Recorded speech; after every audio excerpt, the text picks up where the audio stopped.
तो दोस्तों आज हम एक्सप्लेन करने वाले हैं हाल ही में रिलीज मूवी दो पत्ती। ये मूवी एक क्राइम मिस्ट्री थ्रिलर जॉनर का है। आप लोगों को बहुत पसंद आएगा और एक्ट्रेसेस बहुत बेहतरीन तरीके से अपने किरदार को निभाए हैं। स्टोरी लाइन बहुत ही दमदार है, आपको लास्ट मिनट में भी सोचने में मजबूर कर देगा कि गुत्थी कैसे सुलझेगा। तो चलिए ज्यादा देरी नहीं करते हैं, वीडियो को लाइक कर दीजिए। एक्सप्लेनेशन को हम शुरू करते हैं। मूवी के शुरुआत में हमको एक ब्रिज दिखाया जाता है जहाँ पर रिपोर्टर लोग, पुलिस लोग खड़े हुए हैं और वो लोग देख रहे हैं एक पैराग्लाइडिंग करते हुए कपल को, जो कि डिसबैलेंस होके पुल की तरफ बढ़ रहे होते हैं। जहाँ पर दिखने से ये लग रहा था कि जो लड़का है उस लड़की को ऊपर से नीचे गिराना चाहता है। वो पूरी कोशिश कर रहा है और लड़की बचने के लिए गुहार लगा रही है। फिर हम देखते हैं एक पुलिस इंस्पेक्टर को जो कि भागते हुए उनकी तरफ आती है। आने के बाद इन दोनों को कस्टडी में लिया जाता है, जहाँ पर हम देखते हैं लड़की से पुलिस इंस्पेक्टर पूछ रही होती है, अब तो सच बता दो कि उस लड़के ने तुम्हारे साथ क्या किया। फिर कहानी फ्लैशबैक में जाता है और हमको हिल स्टेशन के ऊपर एक पुलिस स्टेशन को दिखाया जाता है, जहाँ पर हम विद्या ज्योति को देखते हैं जो कि नई ज्वाइनी थी। वो एक इंस्पेक्टर है। फिर हम देखते हैं कि वो अपने कलीग के साथ बात कर रही होती है, तब तक लाइट चली गई थी। तब उसको बड़े साहब बुलाते हैं अपने केबिन में। केबिन में बुलाने के बाद उनको बोलते हैं इधर सर्दी बहुत पड़ती है, आदत डाल लो, और तुम्हारी इतनी बार पोस्टिंग हुई इसके पीछे का रीजन भी मुझे पता है। तुम इतनी ऑनेस्ट पुलिस ऑफिसर हो कि कोई भी काम को तुम अधूरा नहीं छोड़ते, हर जगह तुम ऑनेस्टी दिखाते हो, बट तुम्हारे साथ जो लोग रहते हैं वो तुम्हारी तरह सोचते नहीं, इसलिए तुम हर एक पुलिस स्टेशन से दूसरे पुलिस स्टेशन बदलते रहते हो। तो चलो तुम्हारे ऑनेस्टी की वजह से हम तुमको देते हैं पेट्रोलिंग की ड्यूटी, जो कि बिल्कुल भी अच्छा नहीं था। वो विद्या ज्योति को भी पता थी। अपने सीनियर ऑफिसर के लेक्चर सुनने के बाद वो फिर अपने केबिन में आती है। केबिन में आने के बाद उनके पास एक कॉल आता है, जहाँ पर यह पता चलता है कि एक घर में डोमेस्टिक वायलेंस हुआ है, एक लड़की को उसके पति ने मारा है। तो कंप्लेंट सुनने के बाद कांस्टेबल बोलते हैं मैडम आप जाएंगे ना, आपको ये पता लगेगा कि औरत कंप्लेंट करेंगे ही नहीं, बोलेंगे कि मेरा पति कुछ भी नहीं करता। विद्या तब बोलती है हमें हमारी ड्यूटी करनी पड़ेगी क्योंकि कॉल आया है, हमको जरूर जाना चाहिए। फिर हम देखते हैं विद्या जाती है उनके घर में और घर का दरवाजा खोलती है सोमिया सूद, और उसी के साइड में उसकी माँ जी भी खड़ी हुई होती है। विद्या के पूछने पे वो बताते हैं कि कुछ नहीं हुआ, पड़ोसी ने शायद कॉल कर दिया होगा, पर सोमिया कुछ भी नहीं बोलती, वो डरी सही रहती है।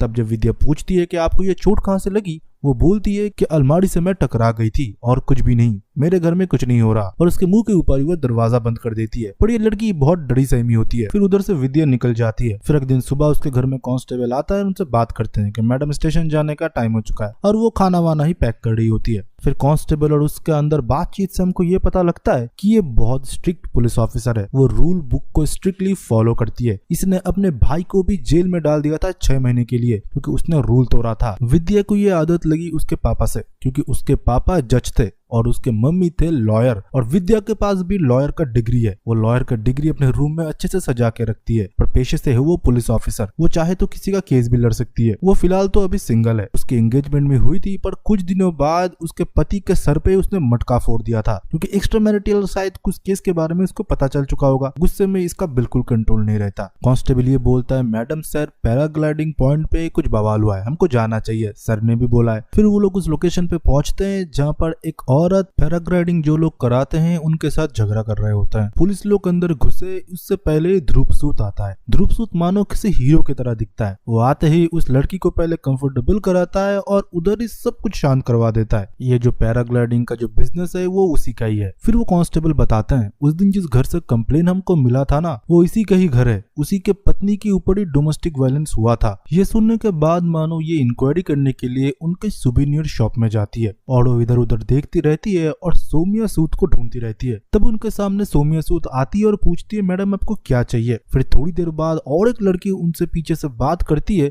जो कि हूबहू सोमिया की तरह दिख रही होती है। वो देखने के बाद चौंक जाती है। फिर वो बाहर आती है और बाहर उनकी माँ जी खड़ी हुई होती है। वो फिर बोलती है ये जुड़वा बहनें हैं। फिर ये भी शौक हो जाती है कि उस दिन उसने किसको देखा था। माँ जी फिर इंस्पेक्टर विद्या को अकेले बुलाती है और बातचीत करने के लिए। वो ये बोलती है उस दिन घर से मैंने ही आपको कॉल किया था, वो सोमिया को मार देगा, उसका पति ध्रुव सूद, और वो चाहकर भी कंपेल नहीं करा सकती क्योंकि वो अपने बहन से नहीं हारना चाहती, वो अपने परिवार को भी बचाना चाहती है। फिर जब बहन वाला एंगल आता है फिर हमको फ्लैशबैक में दिखाया जाता है और इंस्पेक्टर को वो सब कुछ बताना शुरू करती है। आज से बहुत साल पहले इनके घर में एज ए मेड इन दोनों बच्ची की देखरेख करने के लिए आई थी, पर कुछ दिनों में ही इन दोनों को इसने अपना लिया था। इनके माँ के साथ ये दोनों बहुत ही कनेक्टेड थे। पापा तो शराब में ही डूबे रहते थे। दोनों बच्ची अपने माँ से बहुत प्यार करते थे। उनके माँ के लिए भी पूरी दुनिया ये दोनों बच्ची ही थी। सोमिया बहुत डरी सहमी रहने वाली बच्ची होती है और शैली स्ट्रेट फॉरवर्ड। ये महज 8 साल के थे मैडम। इनकी माँ गुजर गई थी। सोनिया थोड़ा कमजोर थी और मुझको ही माँ बुलाया करती थी और शैली मुझे माँ जी बोलती थी। इन दोनों बच्चों की देखरेख मुझे करना पड़ता था। पापा तो शराब में ही डूबे रहते थे और माँ के मरने के बाद और ज्यादा। दोनों बच्चों की तरफ तो उनका ध्यान ही नहीं था। सोमिया थोड़ा कमजोर थी, वो दवाई भी लेती थी, इसके साथ इनहेलर भी, तो उसका देखरेख मुझे थोड़ा ज्यादा करना पड़ता था। पर शैली को ये बिल्कुल पसंद नहीं था। वो बोलती थी कि ये नाटक कर रही है, इसको कोई भी एक्स्ट्रा अटेंशन की जरूरत नहीं है। आपको तो पता है जब ट्विंस होते हैं दोनों में झगड़े होते हैं, दोनों में लड़ाई होता है। पर उनके पापा ने ये किया कि शैली को हॉस्टल में भर्ती कर दिया और शैली मानो तब से सोमिया के ऊपर गुस्सा थी। वो ये बोल के घर छोड़ी थी कि तुझको मैं देख लूंगी। आज तो मैं हॉस्टल में जा रही हूँ तो घर में रह रही है, पर लाइफ में मैं तुझे कभी जीतने नहीं दूंगी। ये लास्ट स्टेटमेंट के साथ शैली घर छोड़ती है और हॉस्टल में भी चली जाती है। कुछ दिन बाद इनके पापा भी मारे गए थे, पर शैली घर नहीं आई। हॉस्टल के छुट्टी में भी घर नहीं आई और इस तरफ शैली भी बहुत बड़ी हो गई।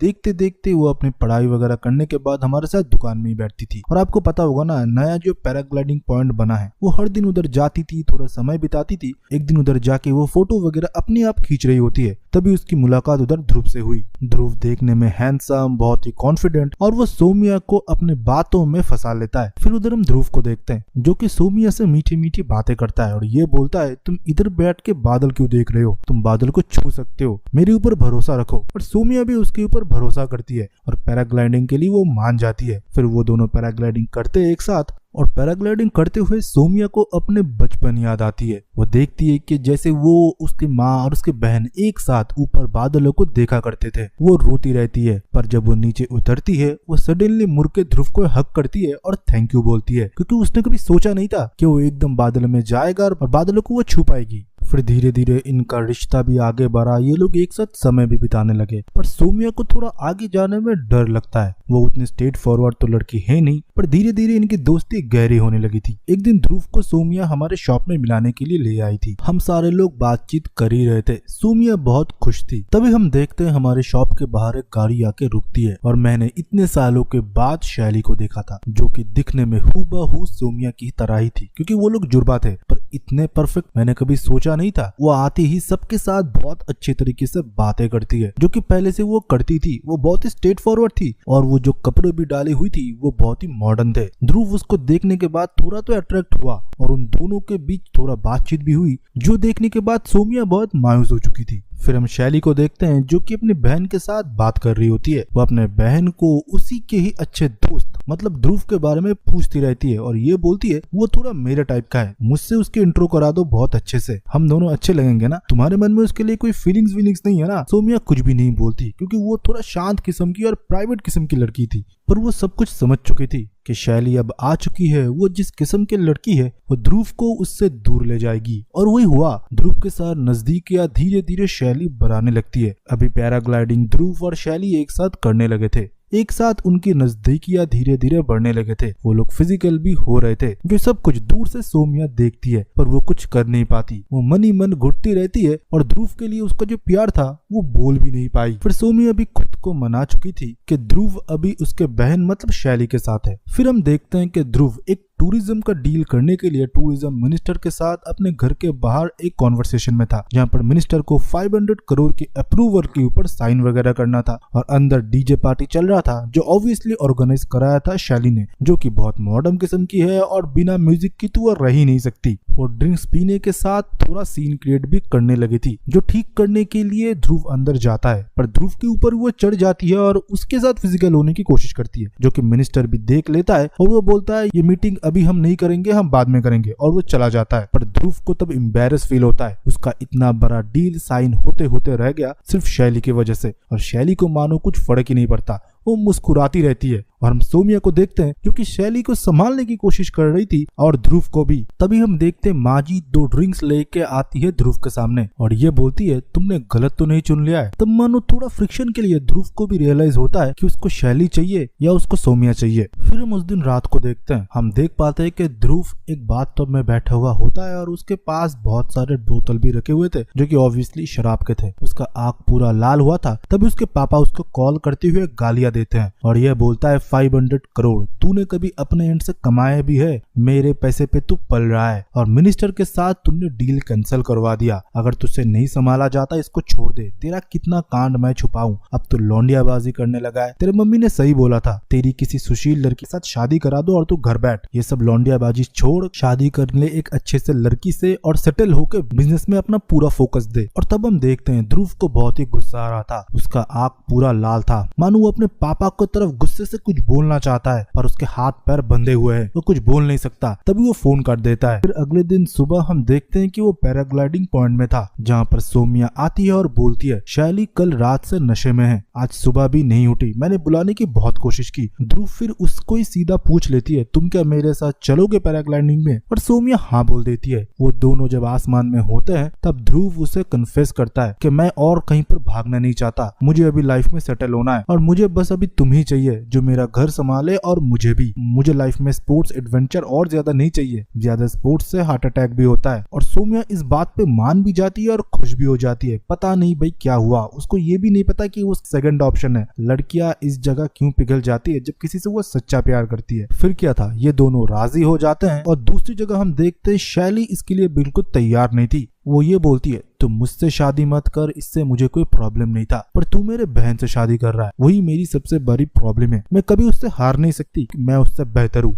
हमेशा। फिर हम देखते हैं इन दोनों की शादी हो जाती है। और दूसरी जगह हम शैली को भी देखते हैं जो कि बार में दारू वगैरह पी रही होती है। पर जब फैमिली फोटो लेने की बारी आती है वो हूबहू सोमिया की तरह ही ड्रेसअप करके सीधा खड़ी हो जाती है ध्रुव के बगल में। पता ही नहीं चल रहा था कि असली बीवी कौन है। मतलब वो ये चाह रही थी कि उसके बहन की मैरिज लाइफ वो हेल कर दे, इसके लिए वो पूरा डिटरमाइंड हो चुकी थी। ये तक कि उसके फर्स्ट नाइट में भी सोमिया बन के वो ध्रुव के कमरे में भी चली गई थी पहले। इसको लेके सोमिया भी बहुत अपसेट हो चुकी थी और उनका झगड़ा भी हुआ था। फिर हमको प्रेजेंट डे में दिखाया जाता है जहाँ पर हम देखते हैं विद्या बोल रही होती है तो डोमेस्टिक वायलेंस शादी के कितने दिन बाद शुरू हुआ। तो माजी बोलती है 2-3 महीने बाद ही शुरू हो चुका था और उसी के ऊपर उसका बहन जो कि उसके खुद की बहन के घर बस जाए वो नहीं चाहती। मैं सोमिया के साथ उसके ससुराल आ चुकी थी और शैली भी इस बहाने से आ गई थी कि उनका घर रिनोवेट हो रहा है। अभी शैली सोमिया के ससुराल में ही रह रही है। पति का डोमेस्टिक वायलेंस, ऊपर से शैली भी उसके पति को सेड्यूस करने लगता है। अलग अलग तरीके से उसके साथ वो संबंध बनाने की कोशिश करती है, सिर्फ और सिर्फ अपने बहन के मैरिज को खत्म करने के लिए या उसको नीचा दिखाने के लिए। विद्या बोलती है जब तक शैली कंप्लेन नहीं करेगी उसके पति के बारे में कि उसे वो मारता है तब तक हम कोई एक्शन नहीं ले पाएंगे। फिर माजी को विद्या सलाह देती है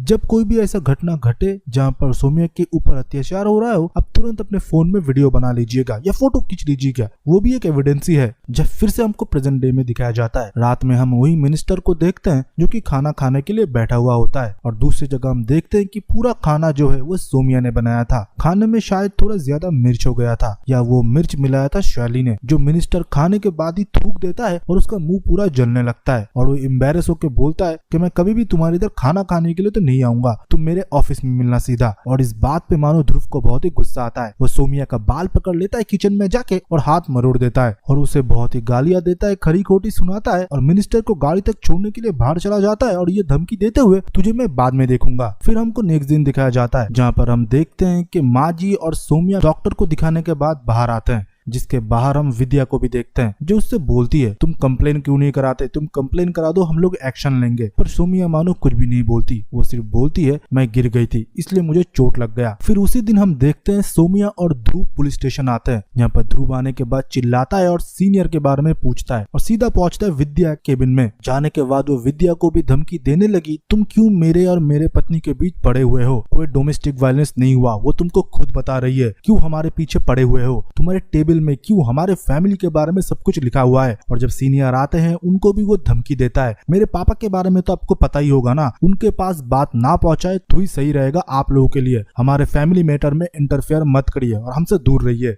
फिर हम उस दिन रात को देखते हैं। सौम्या किचन में खाना बना रही होती है और ध्रुव पीछे से आता है और उसके साथ इंटीमेट होने की कोशिश करता है। इंटीमेट होते हुए सौम्या बोलती है कि मुझे बच्चे चाहिए, जिस बात पे ध्रुव को बहुत ही गुस्सा आता है। वो चीखते हुए बोलता है फिर से वो नाटक तुमने शुरू कर दिया, और सौम्या को धकेल देता है। फिर वो अपने कमरे में चला जाता है गुस्से में। फिर अगले दिन सुबह हम माजी को देखते हैं, जहाँ पर शैली को बोल रही होती है सौम्या को वो बहुत मारता है, तुम सौम्या को समझाओ कि वो सहती है, वो पुलिस को सब कुछ क्यों नहीं बता देती। शैली फिर बोलती है वो नाटक कर रही है, उसको कोई मारवाड़ नहीं पड़ रहा। अब देखिए अपने पति के साथ कितना नीचे खुश है। ध्रुव फिर हम देखते हैं सौम्या से माफी भी मांगता है और सौम्या उसे माफ भी कर देती है। पता नहीं कैसा प्यार है इन दोनों का। फिर माजी शैली से बोलती है तू क्यों उधर से चली नहीं जाती, इन दोनों के लाइफ और ज्यादा खराब कर चुकी है तू। फिर शैली बोलती है इसकी पति ही मेरा पीछा नहीं छोड़ता, मैं चली जाऊंगी, आप चिंता मत करिए। फिर हमको अगले दिन दिखाया जाता है शैली और माजी गए थे बाजार सामान लेने के लिए। सौम्या और ध्रुव घर में अकेले थे। सौम्या को लगा था सब कुछ ठीक हो चुका है, ध्रुव ने फिर से माफी मांग लिया है। सौम्या फिर से बच्चों वाली टॉपिक उठाता है और ये बोलता है मुझे बच्चे चाहिए, हम दोनों को परिवार शुरू करना चाहिए। पर ध्रुव का ये कहना था मैं मेरे बिजनेस को एक्सपेंड करना चाहता हूँ, बच्चे के लिए मेरे पास टाइम नहीं है। और क्या हमेशा बच्चे बच्चे करते हो, लाइफ में थोड़ा फॉरवर्ड सोचो, लाइफ में थोड़ा गोल एम्बिशन बनाओ, शैली को देखे कुछ सीखो, मुझसे जीवन में गलती हो गई, मैंने गलत बहन को चुन लिया है। ये बात सुनने के बाद सौम्या भी अपना आपा खो देती है। वो बोलने लगती है तुम्हें तो घरेलू लड़की चाहिए थी, इसलिए तुमने मेरे साथ शादी किया, और तुम एम्बिशन गोल के बारे में पूछ रहे हो। मेरे लाइफ की एम्बिशन गोल मेरे लिए तो बहुत क्लियर है, तुम्हारे लिए क्या क्लियर है। पापा के पैसों पर बिजनेस संभाल रहे हो, फिर भी अच्छे से वो तुमसे संभाला नहीं जा रहा। और इसी बात पे मानो ध्रुव को बहुत ही गुस्सा चढ़ जाता है। वो सौम्या को बहुत पीटता है, पीटते पीटते वो सीढ़ियां से भी सौम्या को गिरा देता है। सौम्या का हालत बहुत ही नाजुक हो चुका था। तब हम देखते हैं कि उसके सामने ध्रुव आता है और ये बोलता है क्यों मुझे गुस्सा दिलाते हो, तुमको तो पता है ना गुस्से में मैं क्या कुछ कर देता हूँ। और उसी को वैसी हालत में छोड़ के वो घर के बाहर चला जाता है। फिर से हमको सौम्या को दिखाया जाता है जो फिर से खड़ी होती है और खुद ही वो अपनी साफ सफाई करती है और मेकअप से अपने दाग धब्बे को छुपाने के बाद डॉक्टर दिखाने के बाद वो फिर से घर लौटती है। और ये सब कुछ होते हुए इंस्पेक्टर विद्या देख रही होती है। तभी इंस्पेक्टर विद्या अपने कांस्टेबल को बोलता है ध्रुव सूद के बारे में पुराने केसेस भी ओपन करो, पता लगाओ कि इसके कितने केसेस है जो इसके अय्याश बाप ने छुपाए हैं। और दूसरी जगह हम देखते हैं कि माँ जी ध्रुव को वार्न करती है एक बार और मेरे बच्ची को हाथ लगाया तो मैं खुद पुलिस में जाऊंगी। ध्रुव तब आसानी से बोल देता है वो तो मेंटल पेशेंट है, आपको पता नहीं, जब वो बच्ची थी तभी से वो मेडिसिन लेती है, मैं पुलिस को बता दूंगा वो डिप्रेशन की पेशेंट है, उसके तो इतने सारे पिल्स चल ही रहे हैं, पुलिस को मेरे ऊपर कोई शक नहीं बैठेगा, बाकी मेरे पापा संभाल लेंगे। और माँ जी ये भी हो सकता है डिप्रेशन के चलते वो खुद सुसाइड कर ले,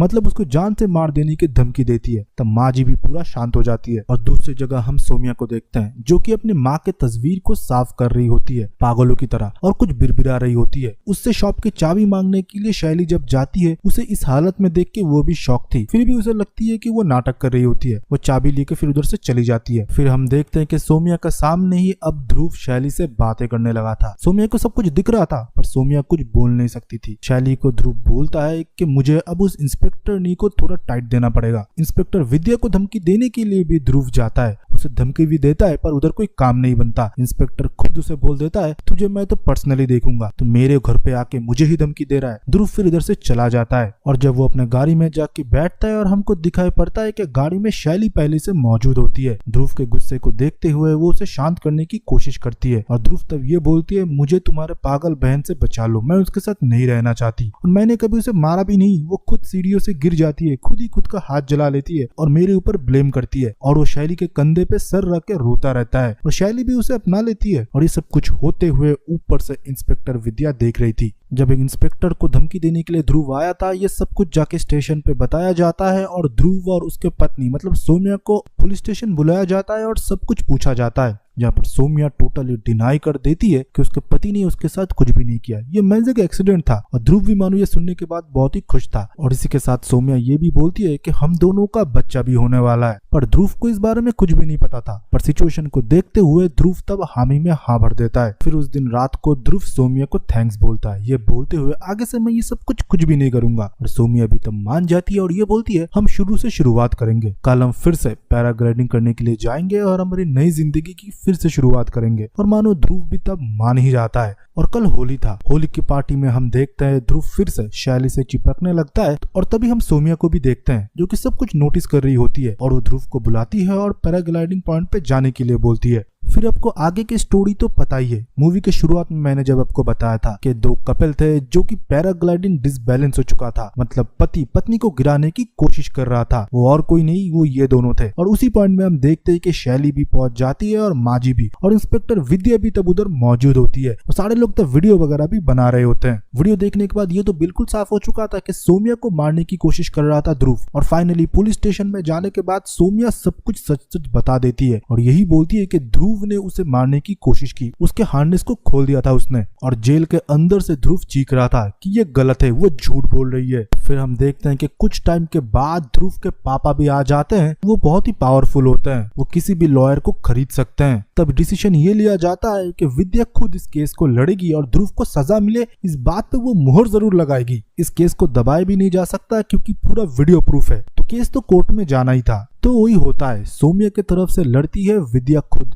फिर एक के बाद एक कोर्ट में सारा सच्चाई बोला जाता है जो कि सोमिया के साथ हुआ। पर ध्रुव इसके बारे में पूरा डिनाई करता है कि सोमिया मानसिक बीमार है, वो मेडिसिन भी लेती है। पर विद्या ये भी बोलती है कि अगर वो मानसिक बीमार है तो जिन लोगों ने वीडियो बनाया है वो वीडियो तो झूठ नहीं होगा। और आपने ये भी बोला था कि होली के दिन वो आपको खुद पैराग्लाइडिंग करने के लिए लेके गई थी और उसी ने हार्नेस खोला। और पट आपने ये भी बोला था कि सोमिया को ऊंचाई से डर लगता है, जिसको ऊंचाई से डर लगता है वो खुद कैसे अपने हार्नेस को खोलेगा। सारे एविडेंस वगैरह को देखते हुए ध्रुव के खिलाफ डोमेस्टिक वायलेंस और अटेम्प्ट टू मर्डर का केस बनता है और ध्रुव को 13 साल का सजा होता है। जहां पर केस तो सॉल्व हो चुका था, सारे लोग विद्या को बधाई भी दे रहे थे। पर विद्या को मानो अंदर से ये लग रहा था केस बहुत आसानी से हो गया, मानो सारे कड़ी सारे एविडेंस उसके हाथों में किसी ने रख दिया और केस को सॉल्व कर दिया गया है। फिर विद्या एविडेंस और ढूंढने लगी, उसको लग रहा था केस में कुछ न कुछ तो जरूर छूटा है। और दूसरी जगह माजी को देखते हैं जो कि शैली से बात कर रही होती है। शैली खुद बोल रही होती है मैंने जो कुछ भी किया वो क्या मैंने ठीक किया। तब माजी बोलती है तूने जो कुछ भी किया है वो बिल्कुल ठीक किया है, तुम दोनों सगे बहन हो, एक को अगर तकलीफ होती है दूसरा जरूर उसके साथ रहेगी। अगर तेरी जगह सोमिया होती वो भी यही करती। हमको फ्लैशबैक दिखाया जाता है, आपको याद होगा जिस दिन सोमिया उसके मदर की फोटो साफ कर रही होती है, शैली चाबी लेके जा ही रही होती है, वो पीछे मुड़ के देखती है। सोमिया खुद को हर्ट कर रही होती है और ये बोल रही होती है कि मेरी गलती है,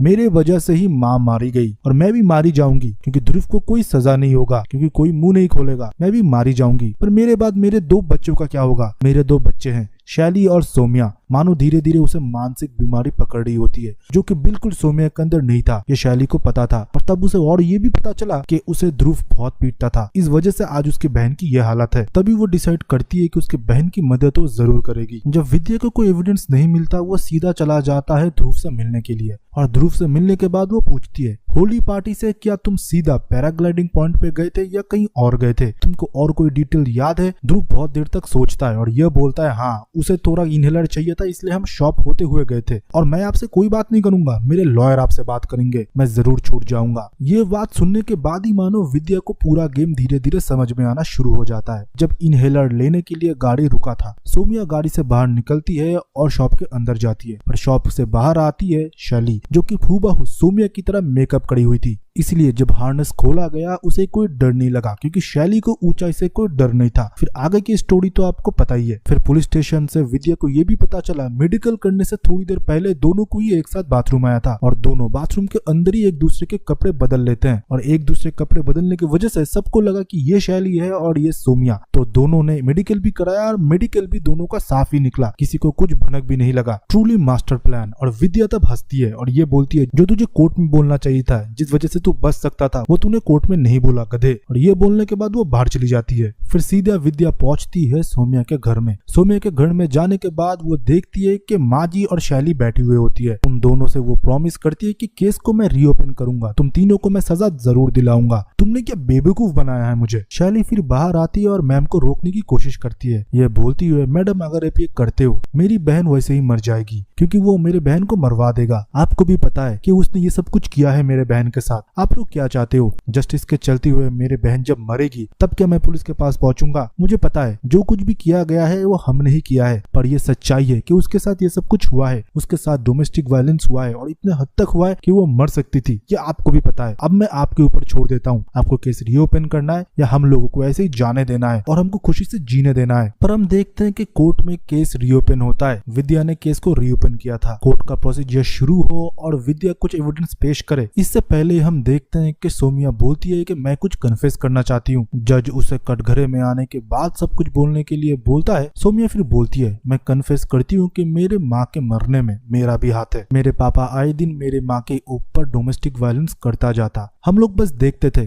कुछ कर नहीं पाते थे। ये सोचते थे कि फैमिली मैटर है, सुलझ जाएगा। मेरे चाचू भी देखते थे। ये सब कुछ हम बाहर बोल भी नहीं सकते थे। क्या होगा ना मैडम, समाज में बदनामी भी हो सकती है। माँ को एक के बाद एक मार पड़ती गई। माँ मेकअप के अंदर वो सब कुछ छुपाती गई। एक दिन माँ के ऊपर इतना अत्याचार हुआ कि उन्होंने अपना प्राण त्याग दिया। वो मर चुकी थी। हम लोग रोते रहे, फिर भी चाचू ने पुलिस के सामने ये सिखाया कि मत बोलना। और मैंने मेरे बहन शैली को, हम तीनों ने कुछ भी नहीं बोला। हम तीनों ही जिम्मेदार है हमारे माँ के मरने के लिए। आज जब मेरे ऊपर ये सब कुछ हुआ, मेरे अंदर हिम्मत आई कि इसके बारे में बोलूं। इतना आसान नहीं होता मेल डोमिनेटिंग सोसाइटी में औरतों को ऐसे सब कुछ बोलना। कोई हमारे सुनता नहीं, समाज की दुहाई देते सब लोग क्या बोलेंगे। और कोई तो ये भी बोल देता ये सब कुछ तो नॉर्मल है, ये सब कुछ तो होता ही रहता है। मैं भी पहले ऐसा ही सोचती थी, इसलिए माफ भी कर देती थी। सोचती थी जो प्यार करता है उसको ये सब कुछ करने का भी हक है। पर मैडम मैं गलत थी, इसलिए मैंने आवाज उठाई। अभी सब कुछ आपके हाथ में है कि आप हम लोगों को सजा देंगे या हम लोगों को जीने देंगे। और ये सब कुछ सोमिया जज को नहीं, ये सब कुछ वो विद्या को सुना रही थी, क्योंकि विद्या ही एविडेंस पेश करने वाली थी। और विद्या ये सब कुछ सुनने के बाद वो एविडेंस पेश नहीं करती। विद्या को भी उस दिन समझ में आया रूल फॉलो करना चाहिए, जो कि लॉ बुक में लिखा हुआ है कि सच्चाई के साथ हमेशा तुम खड़े रहो।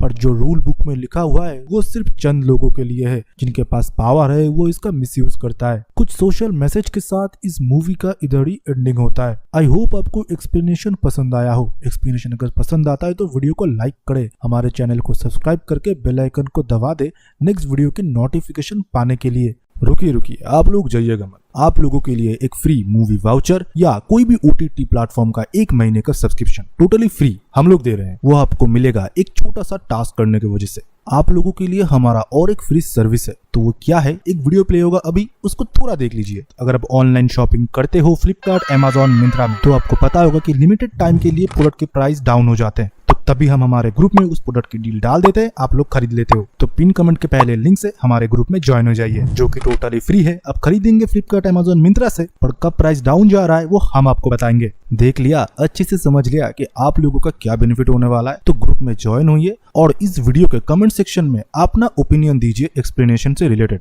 और उसी के साथ ये भी लिखिए कि आपको हमारा शॉपिंग ग्रुप कैसा लगा। बस इतना ही काम है। नेक्स्ट वीडियो जब हम अपलोड करेंगे, हम रैंडम एक कमेंट पिक करेंगे, उसको हम ईमेल के थ्रू कांटेक्ट करेंगे एंड गिफ्ट वाउचर या OTT सब्सक्रिप्शन पहुंचा देंगे। सो इतना ही था। तो चलिए नेक्स्ट मिलते हैं ऐसे एक बेहतरीन वीडियो के साथ। तब तक के लिए बाय बाय एंड सी या।